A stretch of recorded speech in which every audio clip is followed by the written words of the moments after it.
Adrien Broner situation just keeps getting worse. I'm not drunk. You drunk, bro? Nah, I ain't playing, bro. Let's go, gang. You wanna do that, little bro? I mean, people will watch any old random person crash out and be drunk and act like a psycho on social media, but somebody that they used to revere as one of the greats in boxing, like that's real catnip for the people. In a recent live stream with Amber Rose, the boundaries of basic human respect were completely ignored. Multiple footage shows Amber Rose visibly rigid, aggressively pushing back and making it abundantly clear that Broner needs to step away and leave her alone. I drove here this morning. Did you come this morning? I did not, no. That's what I'm saying. Every morning you gotta come. You need head every morning. The tension spikes to a boiling point until Ray J is forced to physically insert himself between the former world champion and his female guest to defuse the situation that was fractions of a second away from a total physical flashpoint. I believe in you as my friend that you could be the world champion again. I ain't gonna lie to you. I believe You in got to turn on me. Bro, Jay, let her talk, bro. She ain't even finished her sentence, blood. Following her. I want you. In recent times, the digital landscape has quietly undergone a terrifying evolution.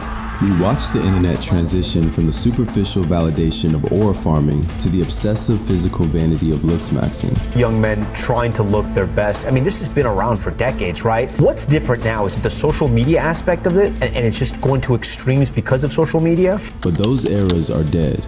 Today we have entered a far more predatory ecosystem. Do you understand? Right!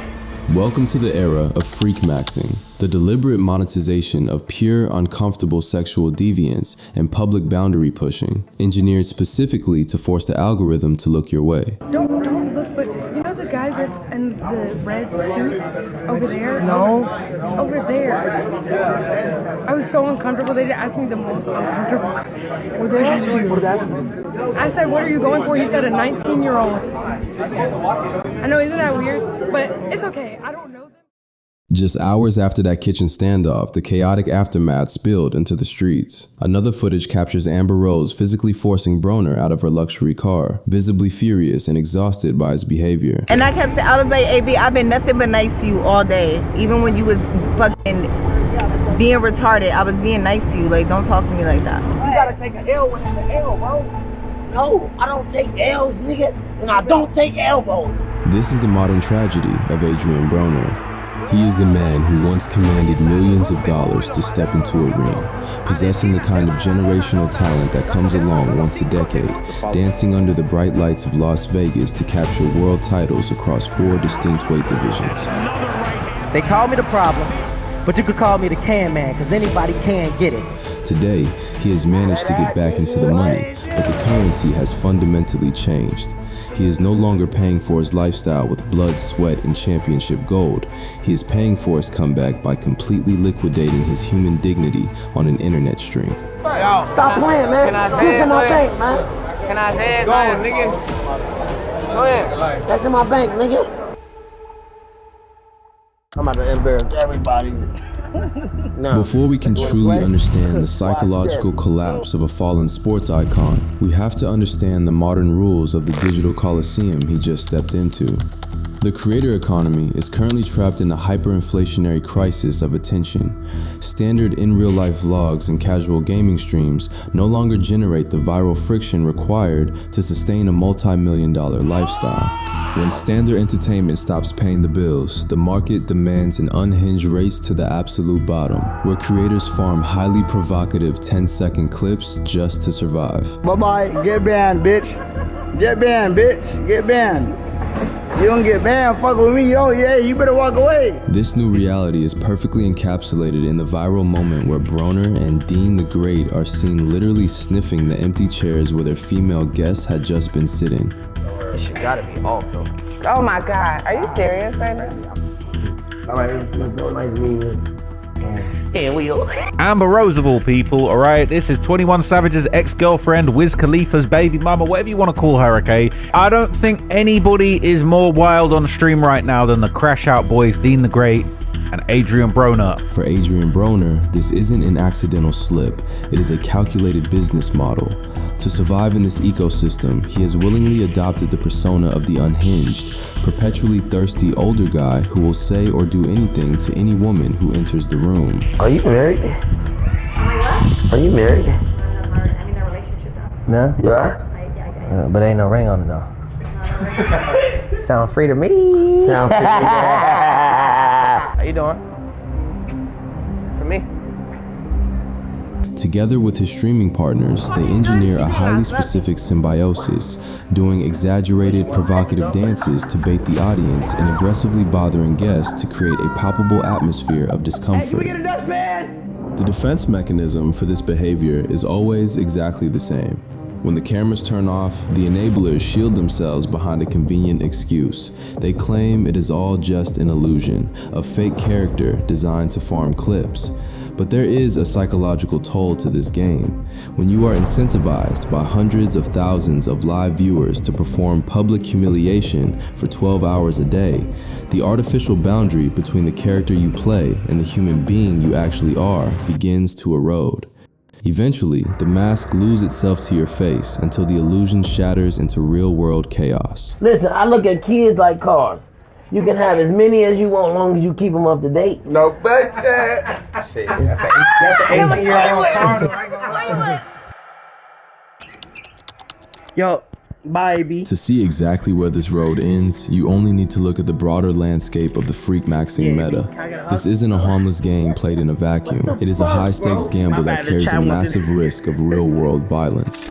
In April 2026, the internet witnessed a horrifying demonstration of what happens when the demand for performative compliance goes entirely wrong. During a highly publicized dating show-style stream shot on a luxury yacht, prominent content creator Deshae Frost aggressively propositioned a female guest. Don't grab me. I don't care.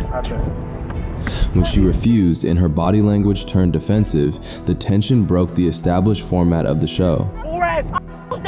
What you talking about?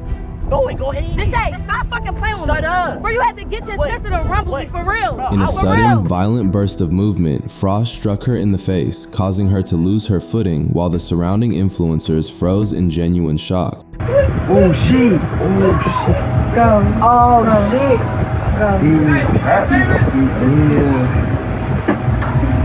Nah, hell no. Initially, the internet was presented with a heavily sanitized, carefully edited version of the stream, a corporate shield designed to protect a lucrative brand. But weeks later, raw, unedited footage captured by a secondary videographer leaked online, exposing the true, unvarnished reality of the altercation. She was one of the girls that she came on the show. I brought her on the show and everything. And during the whole show, like, she was the only person who was literally like physical and she was hitting me. The subsequent public relations apologies and response videos attempting to explain away the violence are entirely irrelevant.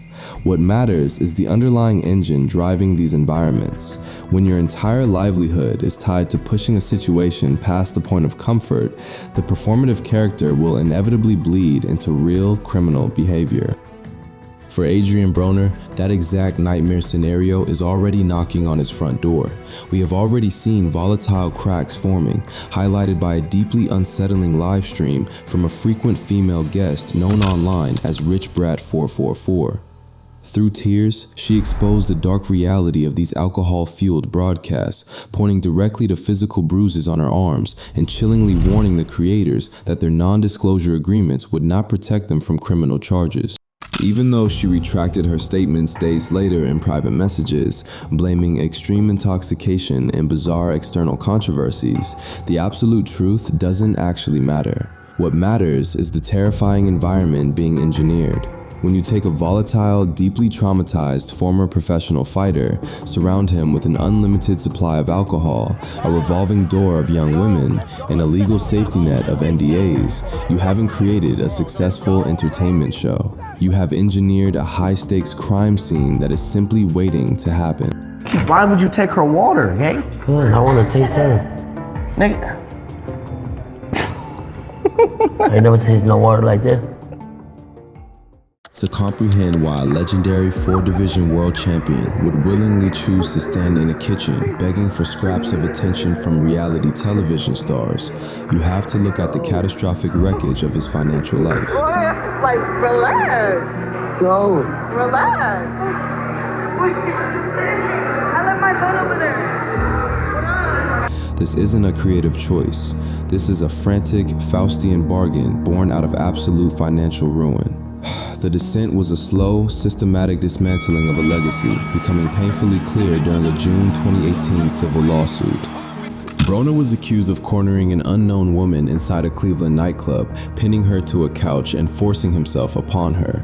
He ignored the lawsuits, believing his elite pay-per-view status made him untouchable by the civilian legal system. But the law has a long memory, resulting in a staggering $830,000 default judgment awarded to the victim. The reality of his situation crystallized in October 2020. A man who had generated tens of millions of dollars in career purses stood before a Cleveland judge and declared, under oath, that he possessed exactly $13 to his name. I don't know what you guys want to do. I'm answering the questions. When I answer the question, that's all I did have on me. I don't have them. I got rich friends. I do. I got rich friends. I got wealthy friends that take care of me. Where's all the money coming from that you're flashing around on Instagram? Whose money is that? Yet during that exact same week, he posted videos of himself sitting on a luxury bed, holding massive bands of $100 bills to his ear like a cell phone, mocking the judicial system. This is a problem, Mr. Broner, because you have ignored basically every order I have given you. And now there is a punishment. I've given you extensions, I've given you time. The judge looked at him with ice-cold precision, revoked his freedom on the spot, and instantly remanded him into custody for contempt. Following his release, his public image hit rock bottom when the former global sports superstar began posting his Cash App tag on social media, openly begging his followers for $10 donations just to buy food. Contrast the height of what he built, a 35-win record with 24 knockouts and multi-million-dollar purses against icons like Manny Pacquiao, against the depth of where he landed. And then, just when it looked like the story was over, the streaming economy threw him a lifeline. The money started flowing again. He is back in mansions, casually dropping $10,000 on custom Cartier glasses for a stream stop. But look closely.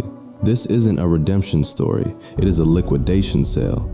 Every single time Adrien Broner acts unhinged for a camera or forces himself into a female guest's personal space to create a viral thumbnail, he is trading a piece of his legendary athletic history for a quick payout.